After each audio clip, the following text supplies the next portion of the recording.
Hi everyone.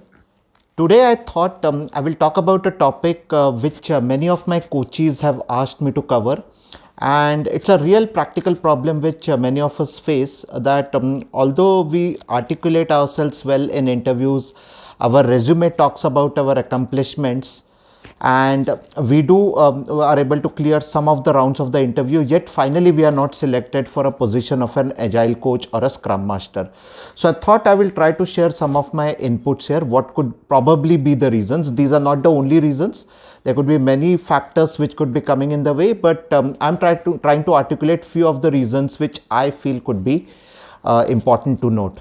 The first and foremost thing obviously is your resume. Your resume is like your passport. So whatever you write in your resume, remember that you have to defend at a point in time. I have seen many examples where people have written so many things in the resume, but when the interviewer asks them about those points or those, I would say, narratives, they are unable to talk about them in detail. So make sure that even a small full stop or a comma, what you write in your resume, is something which you might ask to explain.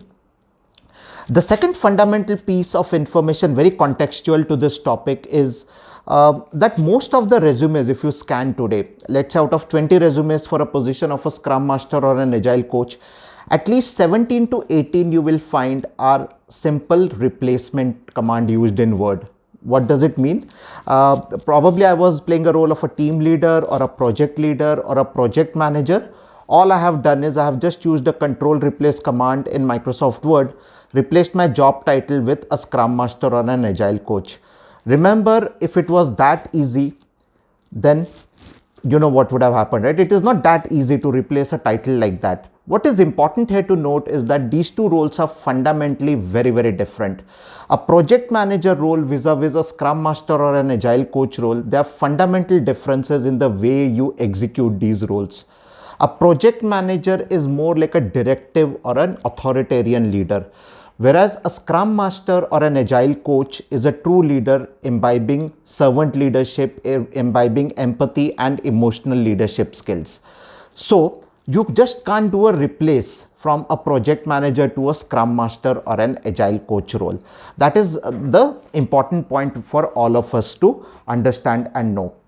The third important point is that you might have played the role of a scrum master, but just playing a role of a scrum master doesn't mean that I'm become an expert scrum master. What the industry is looking for are the real-time coaching experiences. For example, no one is expecting you to know and memorize and tell the interviewer that a daily scrum meeting is for 15 minutes or time box to 15 minutes. That's not what they're looking for. That I think they know, everyone knows about it. For another thing, they are not expecting you to answer a question that what happens in a retrospective.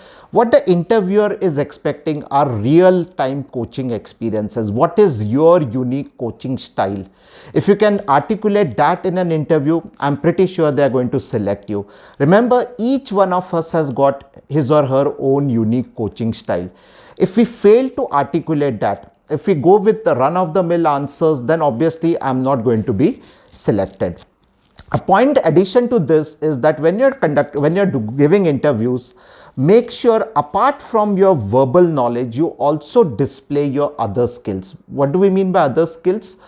Like whiteboarding skills, story articulation skills, visual thinking skills. I understand in the current online way of working, this might be a challenge, but there are workarounds for it. For example, I have seen when I have been interviewing candidates, they have been opening Microsoft Paint, a simple software like Microsoft Paint, and they are articulating their visual thinking story. They are articulating their coaching stories through these platforms. So fundamentally, I believe these are the 4-5 pointers which I've just talked about in last 2 or 3 minutes, which I think would be the key differentiator for one to be selected as a scrum master or an agile coach. Do let me know your views on the same, and I'll be happy to have a feedback on this video.